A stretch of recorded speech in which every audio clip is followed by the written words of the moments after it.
Suspended EFCC acting chairman Mr. Ibrahim Magu, we're told, has reappeared before the presidential probe panel over allegations after he reportedly released information on forfeited assets.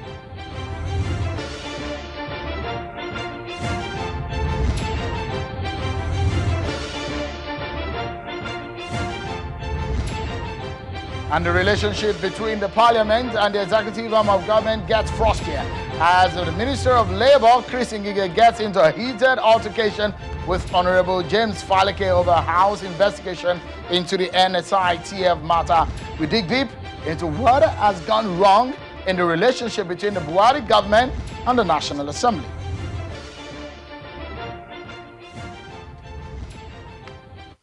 Hello everyone and welcome to the program. This is Politics Today live on Channels Television. I'm Sean Kimbaloye in Lagos. From not so good news that we're bringing to you right now, from some of the stories just coming in, we can tell you that a new video has surfaced on the internet showing the execution of 5 persons by masked men in military camouflage. Before the men were executed, a voice speaking in Hausa language spoke in a veiled reference to 8 workers, describing them as working for infidels. The slain persons are believed to be 8 workers captured during a raid in the Mongono local government area of Borno State last month. A staff of the SEMA, that's the Emergency Management Agency in the state, who pleaded anonymity to identify his colleagues.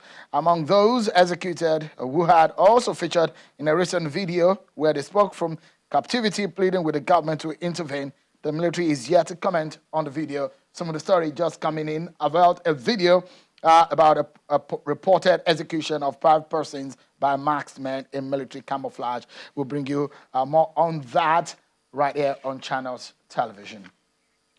Also then, the suspended acting chairman of the Economic and Financial Crimes Commission, the EFCC, Mr. Ibrahim Magu, information coming to Channels Television is that he has reportedly reappeared before the presidential probe panel on the allegations leveled against him by the Attorney General and the Minister of Justice, Mr. Abubakar Malami. Earlier today, information surfaced about Mr. Magu, who reported to have accused the Attorney General of the Federation, Abubakar Malami, of frustrating efforts made by the Anti-Graft Commission to transparently dispose vessels forfeited to the Nigerian government. Mr. Magu accused the AGF of working at cross purposes with the Commission in the disposal of vessels involved in illegal activities to the extent of costing the country at least 283 million naira in recovered assets. Mr. Magu's response suggested that the AGS action was responsible for the loss of one of the vessels, which was carrying about 1,459 metric tons of premium motor spirit. Mr. Magu in that letter is also giving details of some of the forfeited assets, which he claims in that letter through his lawyer, that it's being handed over to officials of some MDAs and the presidency.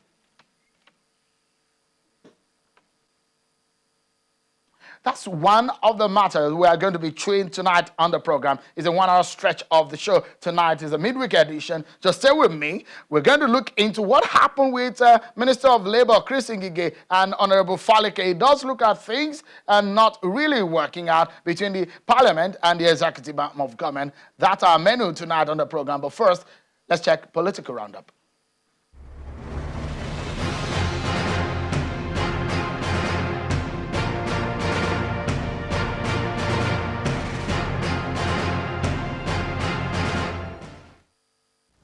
President Muhammadu Buhari today presided over the 9th virtual Federal Executive Council meeting at the State House in Abuja.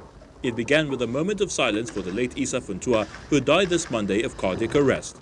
7 ministers, along with the Chief of Staff to the President, Head of the Civil Service, the Secretary to the Government of the Federation, the National Security Advisor, and the Vice President, Professor Yemi Osinbajo, were in attendance. Members of the People's Democratic Party in Ondo State are today voting to choose their own candidate for the October the 10th governorship election. 8 aspirants are vying for the PDP ticket, including the Deputy Governor of the state, Agbola Ajayi, who recently defected from the ruling All Progressives Congress in the state.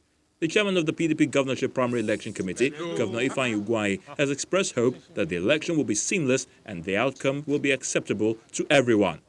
Meanwhile, 2 men have been arrested at the venue of the primary election with ballot papers already thumb-marked for one of the aspirants. Channels Television gathered that one of the men caught is a chieftain of a party in Ose local government area of Ondo State.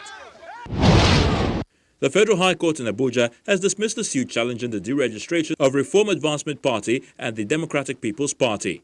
Delivering judgment in the suit filed by the parties challenging their deregistration, Justice Ibrahim Magu held that INEC rightly deregistered the parties in line with the provision of Section 225 subsection A of the Nigerian Constitution. The parties had filed a suit claiming that the Independent National Electoral Commission INEC lacked the power to deregister them for alleged poor performance. The parties had filed the suits claiming that the Independent National Electoral Commission INEC lacked the power to deregister them for alleged poor performance. The Senate confirmed 39 non-career ambassadors and 1 career ambassador from the FCT. The upper chamber is confirming the ambassadors following the recommendation in a report from the Committee on Foreign Affairs, who screened the nominees. However, some senators disapprove of the nomination of some nominees, alleging lopsidedness and relegation of minority groups. The Labour Party in Edo State says it is not surprised by the contents of an apology tendered by the former national chairman of the All Progressives Congress APC, Adams Oshomole, which according to them portrays his selfish interests. The governorship candidate of the party, Mr. Azayo Sifo, who stated this in Benin City, the Edo State capital, insists that Mr. Oshomole is trying to manipulate the people by promoting a candidate whom he called a criminal back in 2016.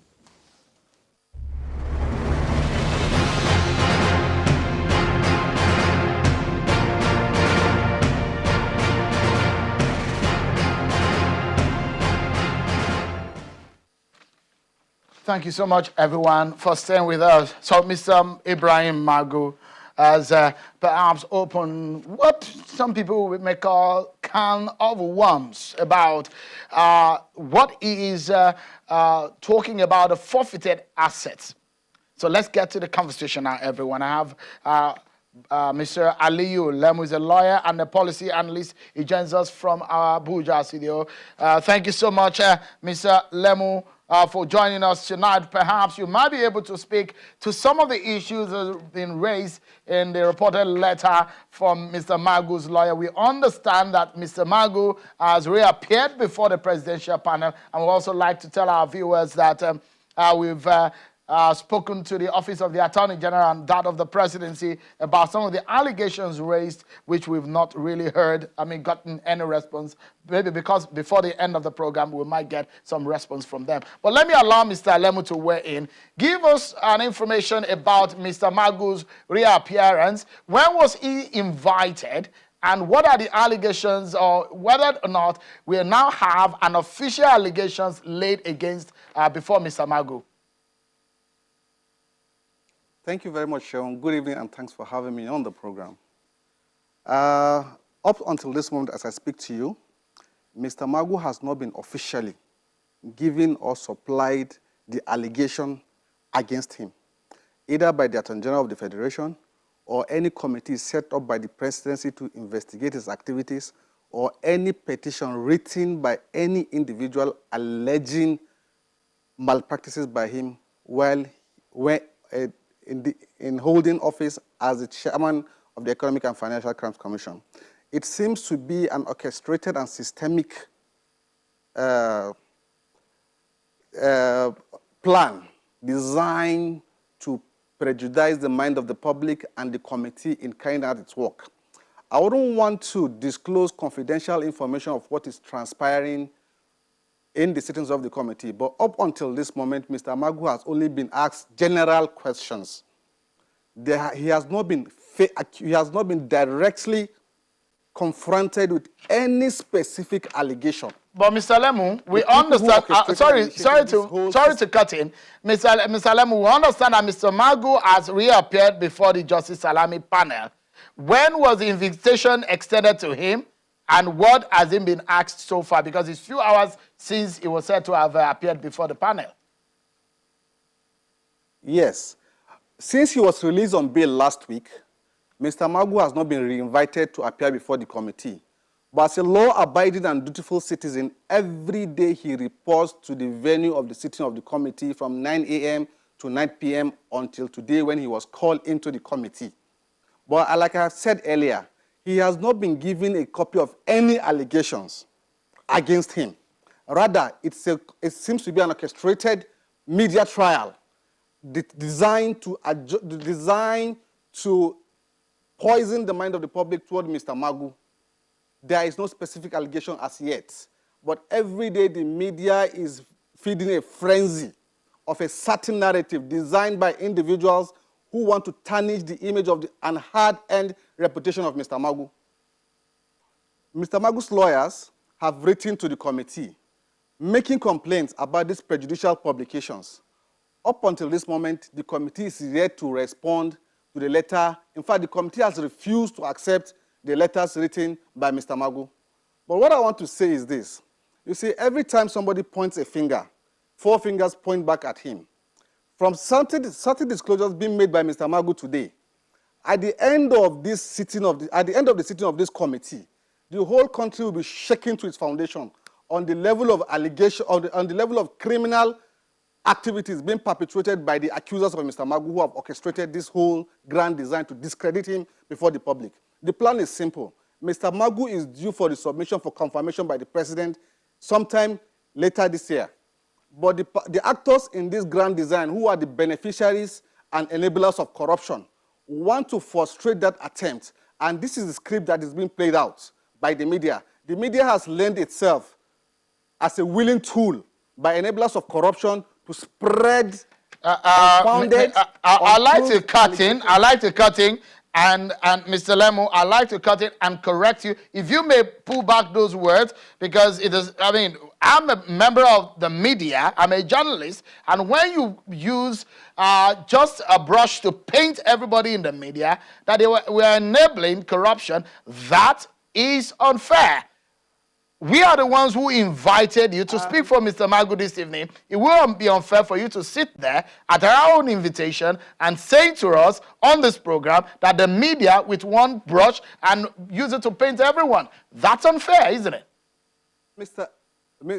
Sheung, perhaps I take back some of that. But certain sections of the media, I wouldn't like to mention particular print media, but I'm sorry to paint the whole media with a certain tab brush. But certain section of the print media have lent themselves as willing tool. With all due respect, Mr. Sheung, the committee is set up to investigate these allegations. It's supposed to be still out and has not yet returned with a verdict. But the certain sections of the organized media, not social media cannot be monitored or regulated. But certain section of the organized media, especially the print medias, are the ones churning out untruths every day, unverified facts, unsubstantiated allegations, which have not been directly presented to Mr. Magu to refute. Mr. Lemu, let me cut in, and quickly, if you can validate the allegations and some of the issues that are being raised in the letter that was said to have been transmitted to the Justice Ayosalami-led panel, which is titled Alleged Case of Conspiracy, Enrichment, Abuse of Public Office, and Other Infractions. In that letter, it was said that some vehicles recovered by the EFCC were auctioned to the Presidential Villa, the Ministry of Humanitarian Affairs, Disaster Management and Social Development, as well as the Federal Inland Revenue Services. And in fact, some of these vehicles have not been paid for. Can you validate? Do you have document? Do you have evidence to support some of these claims made in the letter written by Mr. Magu's lawyer? Very well, Mr. Sheung. All of these actions you speak to are not the personal actions or conduct of Mr. Magu, but the activities of the Economic and Financial Crimes Commission as an institution headed by Mr. Magu. A lot of recoveries were made, monies, properties, and vehicles. It is an act of economic, should I say, wiseness for Mr. Magu, for the EFCC under Mr. Magu, to make a position to the government that government, we have certain vehicles which have been forfeited to the federal government based on the prosecutions or forfeiture orders made by courts.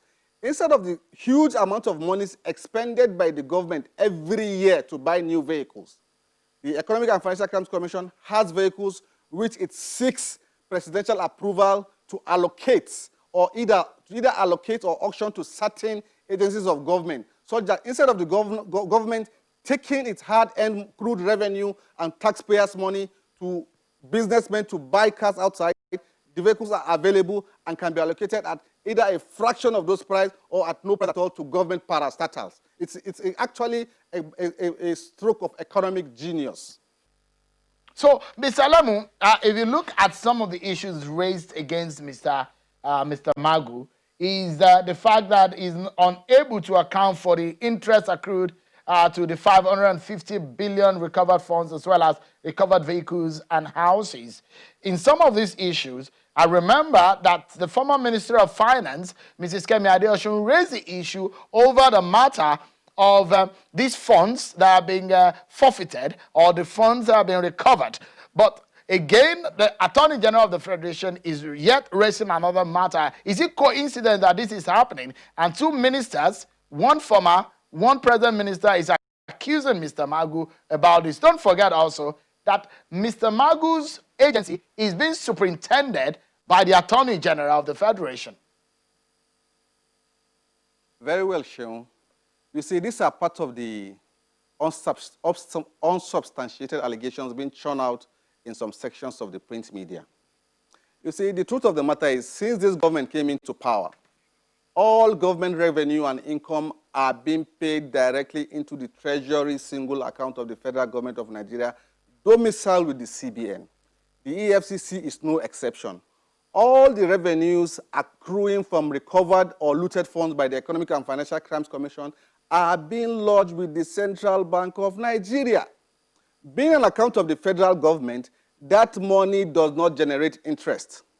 Recall when this administration came in, it gave a policy directive that all funds be moved from commercial banks to the Central Bank of Nigeria.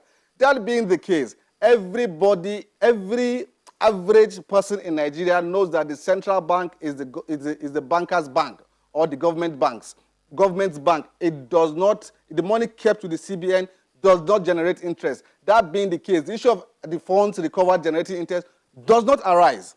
That is one issue. On the second issue of the properties being recovered by the Economic and Financial Crimes Commission under the stewardship of Mr. Magu, some of these properties in the past are being made to waste.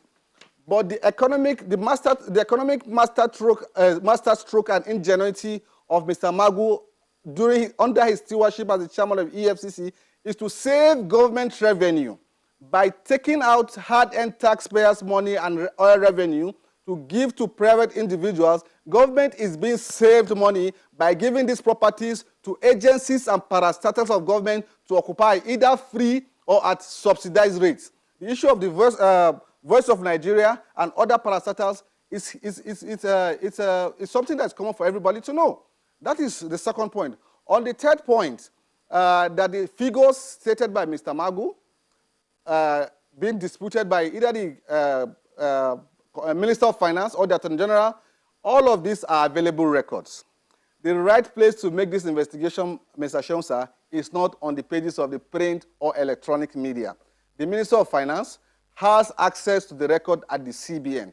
The Accountant General of the Federation, the Treasurer of the Accountant General of the Federation and the Auditor General of the Federation have the statutory mandates to investigate the proceeds recovered by the Economic and Financial Crimes Commission and establish with certainty, beyond any iota of doubt, that some funds have been missing.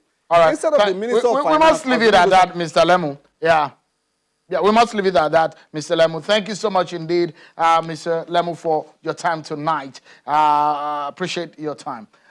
Well, we need to also tell you that we've extended invitation to the Office of the Attorney General of the Federation. We've spoken also to the presidency to get reaction to these, but we've not yet gotten any.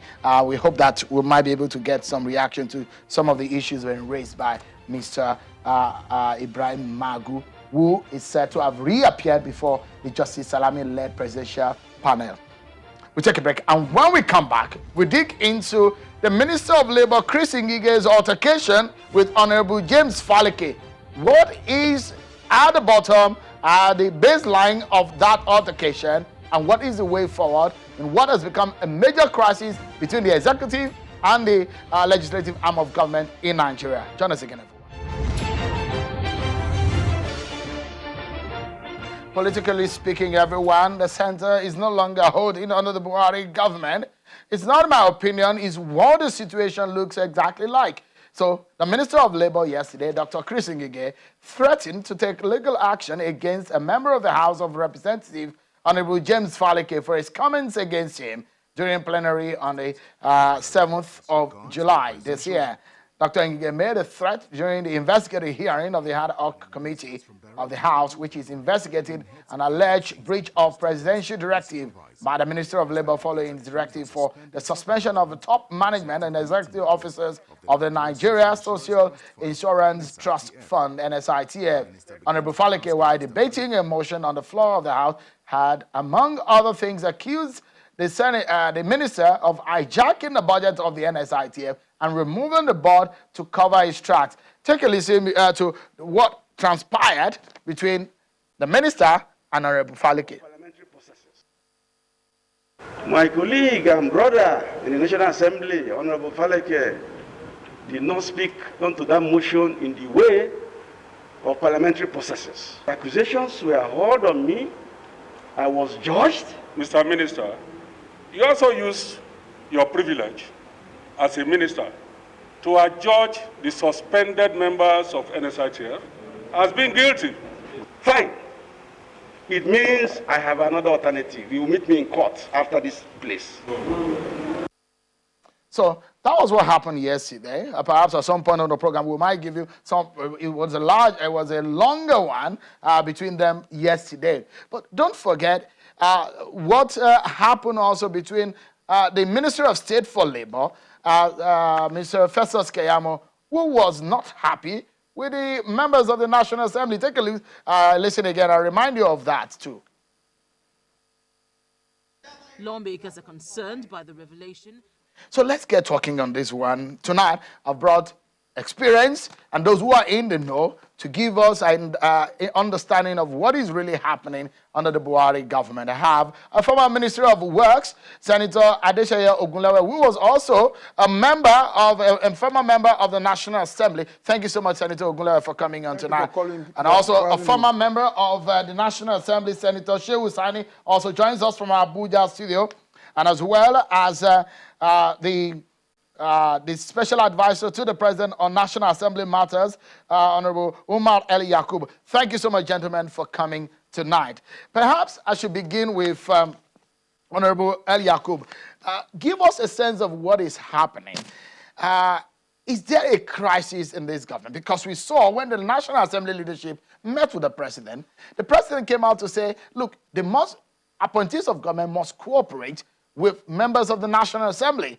But day after day, we're seeing a fallout and face-off between members of executive and the members of National Assembly. Things are not looking well, is it? Well, thank you very much for having me. And I'm glad you opened by mentioning the directive of Mr. President to not only recognize and appreciate the National Assembly, but also to respect the membership of the National Assembly, i.e. to respect them by appreciating that this relationship, which is also premised on the appreciation of the principle of separation of powers between the various arms of government, has conferred the right of oversight on the National Assembly. And to that extent, of course, when any arm of government, i.e. the judiciary or the executive, are invited in the course of oversight functions by the National Assembly, they ought to respect that invitation and honor that invitation. And what Mr. President said, having been someone that is known to respect the rule of law, to respect the processes, and of course having sworn to defend and protect the Constitution of the Federal Republic of Nigeria, is standing firm to ensure that there is harmony, of course, but also there are distinct functions that are associated with various arms of government, and each arm is allowed to operate within that right. So what I can tell you is that the National Assembly is exercising its right of oversight by having these committees, be they standing committees, ad hoc committees, be they investigative hearings, or the normal course of oversight, to invite members of the executives, i.e. the MDAs under the executive, for explanation on certain issues. And this is what is happening, and this is what you're seeing. And of course, in your opening also, you haven't stated that you would recognize that the executive had heeded that directive and the answer to the invitations by presenting themselves to the membership of the committees when so invited. So let me get to Senator Ogunlewe before I go back to Abuja. You are being in both arms of government. What is playing out here? What do you think is the cause? I think it is the party that is not working well. Under the Constitutional Party, there is what is called a caucus meeting that must be holding every three months, where all these issues will be sorted out. If they call, because every member of the National Assembly, the principal officers are members of that caucus, ministers are members of that caucus, the party chairman, the president is a member, so that we can iron out things. What is playing out, it is incoherence in the APC as a political party. We should not allow this to happen unabated. It is not good for the image of the party. It can be controlled. If you have a party caucus meeting, all these issues can be ironed out. But apparently, they've never called a caucus meeting before. When you served as a minister, we saw a situation where Senate presidents were removed. Because there was no caucus meeting. No. I'm making reference that yes. This is perhaps not the worst we've seen, isn't it? Under the Obasanjo government, we had a situation where, in fact, the chairman of the party was removed at some point. Yes. We had issues where the Senate president, in the space of 4 years, about 2 or 3 Senate presidents were removed under that government. So, but in the case of the APC now, is it the case only of the party leadership or the leadership of the party generally? It is the executive that is always believing that there is no party. If they believe in the party, all these issues can be ironed out within the party caucus. The concern of the party provides for this avenue. And they must meet regularly to iron out things. Because Nigerians voted for them not to quarrel. All these things they are doing is not to the benefit of the voters. So they must. Some of the things that are coming out, are they not for the benefit of Nigerians? Because we are hearing humongous amount of money that have been spent, siphoned, and things that are not done right. If they were not fighting, are we going to hear some of these things? Under Section 85, 86 of the Constitution, that's the position of the Auditor General of the Federation. And all his functions are specified there. They should allow the Auditor General of the Federation to perform their duties. And that is why they put it in the Constitution. There is no need to fight. Just ask the Auditor General of the Federation to go into the matter, and they will now prepare a report for the National Assembly. So before I go to Senator Shehu Sani, I know you may not be biased here because you served in both arms of government. Which arm of government under the Buhari administration is overstepping its bounds? It is the executive that is not coordinating enough. The executive has responsibility to coordinate for the party. And it's provided in concern of the party caucus, so that everybody will sit down together. Then they will iron out all these things instead of going to flex muscle. Who is the National Assembly? Who is the executive? Who is the legislature? It's not good for us. Honorable El Yakub is the one that's supposed to be advising the president on that matter. I'll allow him to respond to it because that's your job. You are supposed to make sure that there is no quarrel between the National Assembly and the executive arm of government. But before I come to you, Senator Shehu Sani, when you were in the National Assembly, the 8th Assembly was accused of frustrating the effort of the executive. And that a lot of fears some of you had was that this 9th Assembly was going to be a rubber stamp. Did they disappoint you? Well, thank you, Shewin, for having me. Well, first of all, a clarification has to be made. The National Assembly or the Parliament is not a unit or a department of the executive arm of government. It is an independent arm of government recognized by the Constitution and by the laws of the country.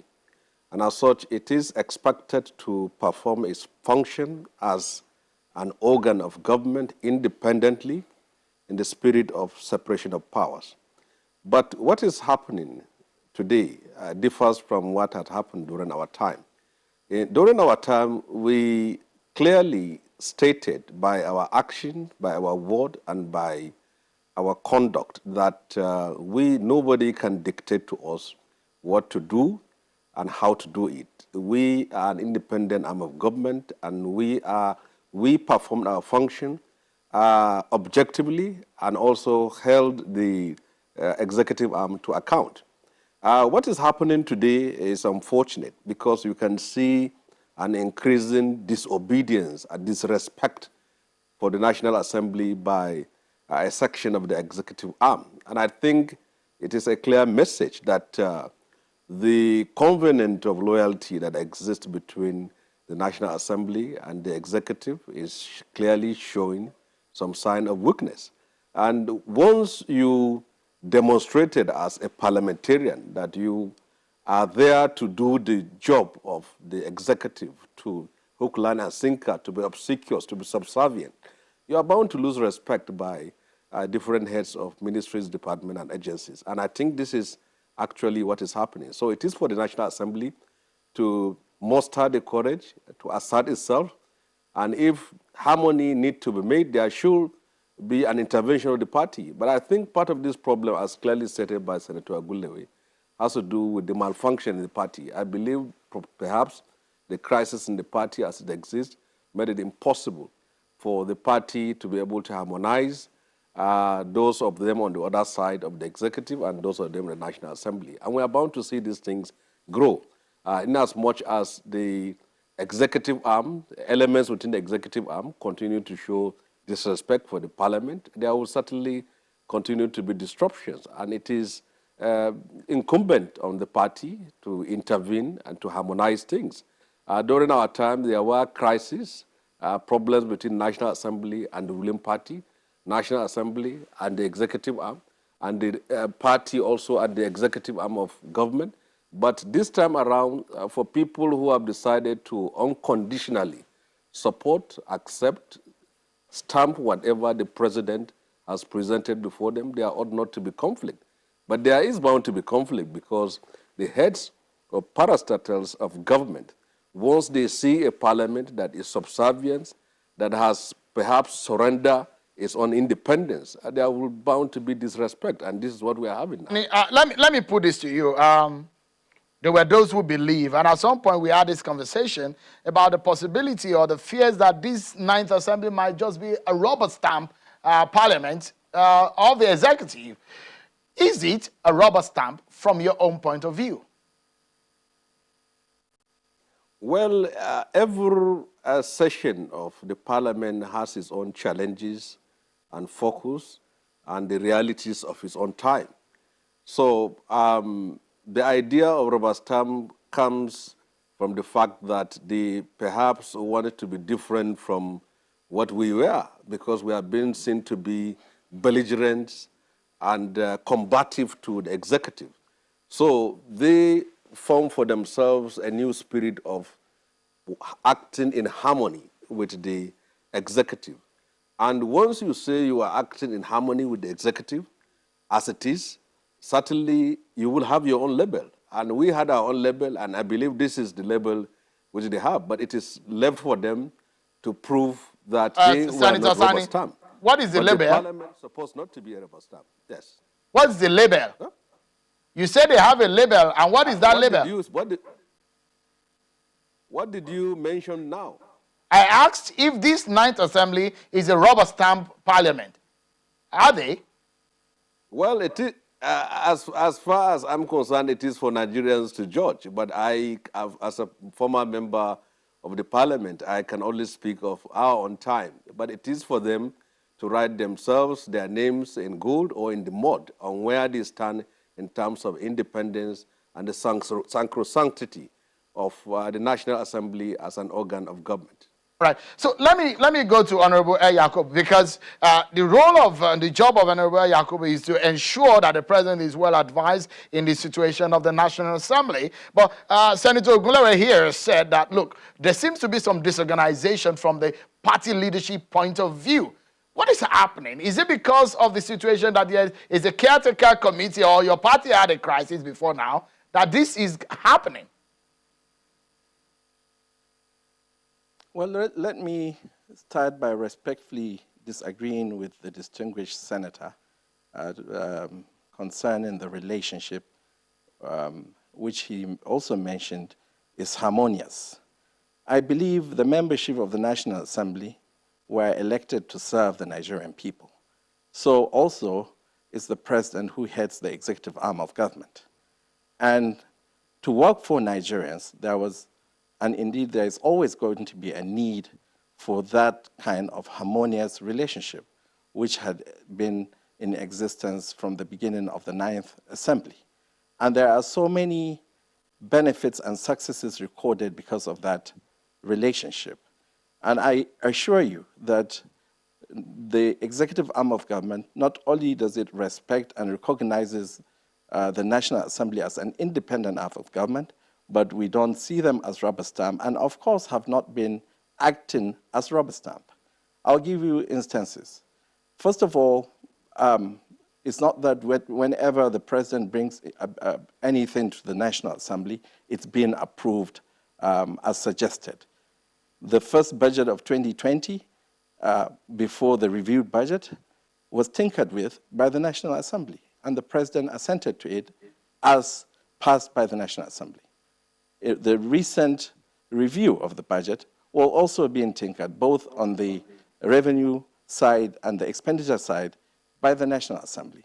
And the president assented to what was passed, not what he presented. And I'm sure you would also remember that even prior to that budget of 2020, the president gave a directive in recognition and respect for the National Assembly that no minister should travel out of this country and during the budget processes, so that he would be represented, he will represent his ministry, during the process of budget scrutiny. So many instances are bound to show that this relationship is based on respect and recognition. And of course, engagement. There had been continuous engagement between the executive arm and the legislature on so many fronts, on government policies, on budgets, on the palliatives, on what has gone into the MTEV and all other factors of running the government. So to say that the legislature just approves whatever the president or the executive brings is not entirely true. All right. Why so, there is this? Because of Honorable Yakub, apologies to cut in. Yeah, just a moment. We'll go for a breather, and when we come back, we'll be asking you, when you say there is a harmonious relationship between the National Assembly and the executive, things don't look exactly like that, because some Nigerians will say that, in fact, the opposite is happening. There is chaos between both arms of government, and the facts speak for themselves. We come back and analyze this. Don't forget, only yesterday, the Senate said that the service chief should be removed or sacked. But the presidency reacted. We dissect more of those issues after this break.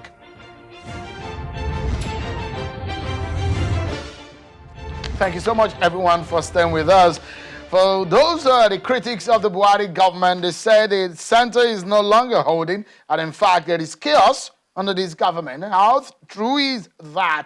So Senator Adeshaye Ogunlewe experience in the National Assembly and in the executive, and as well, we're getting experience from Senator Shehu Sani, and we are getting reactions from Honorable Umar Yakubu, who is the SSA to the President on National Assembly matters. Thank you so much, gentlemen, for coming. Let me get, before I allow Senator Ogunlewe to come in, Honorable Yakub, when you say there is a harmonious relationship, one day the president said, every appointee of mine who goes to the National Assembly should respect them. 2 days or 3 days later, Senator Godswill Akpabio had a very turbulent moment with the National Assembly, and afterwards they gave a 48-hour ultimatum for him to release the names of those he accused. Yesterday, it was the turn of Senator Chris Ngige, who is the Minister of Labour. We have also heard the reaction of the National Assembly on Mr. Festus Keyamo and the Special Works Program. When you say there is harmonious relationship, it does look at the definition as changing the dictionary. No, the definition has certainly not changed. What you are seeing is, like I have mentioned earlier, Mr. President's appreciation of the independence of the legislature, and having directed everyone in his government to honor invitation and respect calls by the National Assembly, one can attest to the fact that they are honoring the invitation and they are indeed respecting the call. As to what happens in the engagement, it's not something that Mr. President intends to dictate how the legislature runs its affairs. And that in itself shows the independence and the fact that they are not being teleguided, nor are their proceedings being teleguided by the executive. So to that extent, one would appreciate the fact that, they honor the invitation, they respected the National Assembly, and of course, in their oversight functions, the National Assembly had raised questions to these ministers, and how they responded and how the engagement goes about is not teleguided by anybody, because there are questions raised and there are answers being given by the members of the executive, in this case, the two ministers you mentioned. And how the proceeding goes, the fact that it's not being guided by the president or anybody outside that room, it means that it's an engagement based on each one's position or right to defend themselves and their right to ask these questions. Clearly, the National Assembly has the right of oversight functions, and in their oversight functions, they have the right to invite members of the government. Honorable Yakub, let me bring in Senator Ogunlawe back into the conversation. Senator Ogunlawe, you heard, sorry, Honorable Yakub, let me allow Senator Ogunlawe to get into the conversation. You heard what Honorable Yakub said. Is there harmony in this government? It is clear that there is none because of the style of leadership of Mr. President. Mr. President is the national leader of the party. And he cannot just look and then the party members behaving as if they don't have the mandate of the people to govern this country. Has the president lost the grip? No, I don't say so. We are an underdeveloped country. We expect us to be, not to be where we are today. But this is not what they voted for. They voted for progress. They voted for welfare of the people. They voted for security. Let somebody be in charge. Are you saying the president is not in charge? He's in charge, but I'm saying let somebody be politically speaking now. That's what I'm asking. No, I'm saying this is not what people voted for. They voted for progress. People are hungry. People have no jobs.